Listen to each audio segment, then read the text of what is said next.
পড়ার ক্ষেত্রে অনেক সময় এই দুটো জিনিস নিয়ে আমরা অনেকটা কনফিউশন মধ্যে পড়ে যাই। জিনিস দুইটা কি? একটা হচ্ছে আমাদের স্থানীয় সময় আর একটা হচ্ছে প্রমাণ সময়। এই দুইটার মধ্যে আসলে পার্থক্যটা কি? পার্থক্যটা হচ্ছে শুধু আমাদের সময়। আমরা বর্তমানে বলতে পারি আধুনিক যুগে আছি, কিন্তু আগেকার মানুষ বলতে পারি একটু পৌরাণিক যুগে ছিল। তাহলে আগেকার সময় যখন এই প্রযুক্তি দিকটা এতটা উন্নত হয়নি, সেক্ষেত্রে আমরা বলতে পারি যে এই স্থানীয় সময়টা ইউজ হইতো। কিভাবে? স্থানীয় সময়টা হচ্ছে যখন আমাদের সূর্য ঠিক মাথার উপরে এই সময়টাকে বলা হয়, ধরা হয় দুপুর 12টা। তাহলে এই যে এটাকে একটা কনস্ট্যান্ট বা ধ্রুবক ধরে পার্শ্ববর্তী দেশগুলো তাদের সময় নির্ধারণ করতো। এই বর্তমান ধরো এই সময়টিতে তোমাদের মাথার উপর যদি সূর্য থাকে, তোমার এলাকা, ধরা যাক তোমার ঢাকা বললাম পুরা ঢাকা জেলা, এই ঢাকা জেলায় হতেছে এই টাইমে দুপুর 12টা বাজতেছে। কিন্তু তোমার থেকে ঢাকার পূর্ব দিকে যারা অবস্থিত সেই সকল জায়গায় তাহলে 12টা থেকে আর বাড়তেছে টাইম, এটি হতেছে স্থানীয় সময়। তাহলে কিভাবে? ওখান থেকে নিশ্চয়ই তোমার পূর্ব দিকে যে জায়গাগুলো আছে সেখান থেকে সূর্য পশ্চিম দিকে চলে গেছে। তাহলে এর জন্য কি বর্তমানে মাথার উপর সময়টা যারা 12টা ধরবে এবং পার্শ্ববর্তী পূর্ব দিকে হলে সময় বেশি, পশ্চিম দিকে হলে সময়টা কম। তাহলে এটাই ছিল হচ্ছে স্থানীয় সময়টা। নেক্সট আসি প্রমাণ সময়টা কি? প্রমাণ সময় দিতেছে, এখন একটা জিনিস কল্পনা করে দেখো তো, এই যে ধরলাম আনুমানিক এতটুকু একটা হচ্ছে কান্ট্রি, এই কান্ট্রিতে এই স্থানটাতে সূর্য আছে, তাহলে এই স্থানটা ধরতেছি দুপুর 12টা বাজে। এই পুরোটা কিন্তু একটি দেশের মধ্যেই এখানে বাজতেছে 12টা। তাহলে এই স্থান একটা দেশ, এটা কি পূর্ব দিকে না? আমরা আগেও বলছিলাম যে ডান দিকটা হচ্ছে পূর্ব, বাম দিকটা হচ্ছে পশ্চিম। তাহলে এই স্থান থেকে অবশ্যই বেশি না, তাহলে হয় 1 PM তারপরে ধরলাম।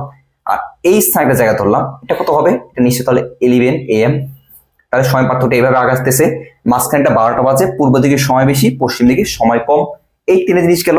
তাহলে এটা ছিল হচ্ছে আমাদের স্থানীয় সময় আকারে। একই দেশের মধ্যে তাহলে দেখো তো, একই দেশের মধ্যে তিনটি স্থানে একাধিক সময় দেখা গেল, তার জিনিসটা কিন্তু একটু ঝামেলা। এর জন্য পরবর্তী সময় প্রমাণ সময় নামক একটা জিনিস আনা হয়েছে, যেন একই দেশের মধ্যে এই সময় জিনিসটা যেন সমস্যা না করে। তার প্রমাণ সময়টা কি? এই দেশটার উপর দিয়ে একটা যে কাল্পনিক দ্রাঘিমা রেখা গেছে, তাহলে দ্রাঘিমা রেখাটা কিরকম?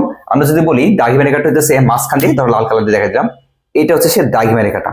এই দ্রাঘিমা রেখাটা কি? এখান দিয়ে 1 ডিগ্রি ধরলাম একটা দ্রাঘিমা গেছে, তাহলে এই দ্রাঘিমা রেখার জন্য এই দেশটা সবখানে একই সময়ে মাপতে হবে। অর্থাৎ এই দ্রাঘিমার উপর যখন সূর্যটা থাকবে, ধরুন এখানে সূর্যটা পড়ছে, এখন সূর্যটা এখানে সূর্যালো দিতেছে, ফলে এই স্থানে 12টা মানে সম্পূর্ণ দেশে এই টাইমে 12টা বাজতেছে। এটা হচ্ছে প্রমাণ সময়। তাহলে এই ছিল স্থানীয় সময় আর প্রমাণ সময়।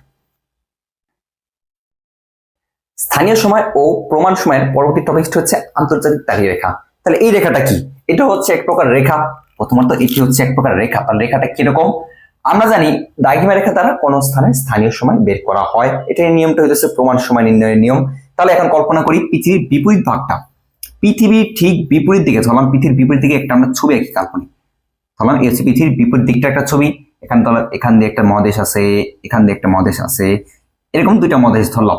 তাহলে দেখো একটা দেশ মোটামুটি বেরিয়ে আছে আরেকটা থেকে একটু বেশি। এখন আমরা জানি কি পৃথিবীর ঠিক বিপরীত দিকে এই রেখাটা, ধরে নিলাম আমাদের বিপরীত দিকে অবস্থিত 180 ডিগ্রি যে দ্রাঘিমা রেখাটা, এটাই হচ্ছে সেই 180 ডিগ্রি দ্রাঘিমা রেখা। এখান থেকে যত ডান দিকে যাবে সময়টি এভাবে, পূর্ব দিকে হলে বাড়বে, বাম দিক পশ্চিম দিকে মানে কমবে। এখন তাহলে দেখো তো এই রেখার উপর যারা অবস্থিত তাদের সকলের সময় কত? প্রায় কিন্তু একদিনের পার্থক্য। কিভাবে দেখো তো, এটার ঠিক এই পাশে কোণের মান কত, এই পাশে কোণের মান কত, এই পাশে কোণের মান কত, এই পাশে কোণের মান কত। যত 180 ডিগ্রি থেকে ডান দিকে যাবে কোণের মান কত? কমবে। কমবে কিভাবে? পরেরটা হবে 179, 178, এইভাবে পূর্ব দিকে। কিন্তু বাম দিকে সেটাও একইভাবে কমবে, 79, 78, কিন্তু সেটা হবে পশ্চিম দিকে। পার্থক্য তো এইটুকু। এখন তাহলে জিনিস খেয়াল করি তো, এই যে যে দেশটা, এই দেশটার মধ্যে ধরো এই যে এই স্থানটাতে তুমি আছো, এই স্থানে তোমার বন্ধু আছে, তাহলে তোমার বন্ধু আর তুমি মাত্র একটা দাগের এই পাশে আর ওই পাশে।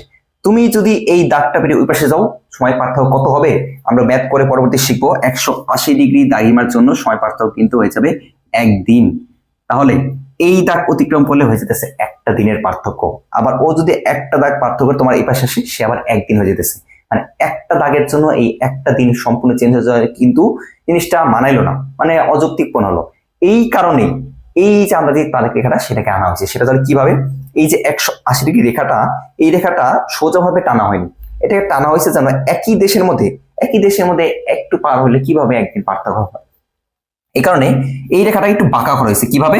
সম্পূর্ণ জলভাগ, বলছিলাম কি এটা একটা স্থল, এটা একটা স্থল, এই রেখাটাকে করছে কি এইভাবে জলপথ দিয়ে টানা হয়েছে, পুরোপুরি জলভাগ দিয়ে যে রেখাটা টানা হয়েছে, মানে কোনো স্থলভাগ টাচ করবে না। এটি হচ্ছে সেই আন্তর্জাতিক তারিখ রেখা। তাহলে এই 180 ডিগ্রি দ্রাঘিমা রেখাকে সম্পূর্ণ জলের উপর দিয়ে টানার ফলে যে রেখাটা পাওয়া গেছে সেটাই আন্তর্জাতিক তারিখ রেখা। এর ফলে হয়েছিল কি, এই যে বললাম একই সময়ে একটা দাগের পার্থক্যের কারণে একটা দিনের সম্পূর্ণ পার্থক্য এই সমস্যাটা যেন না হয়, তার এই কারণে এটা সৃষ্টি।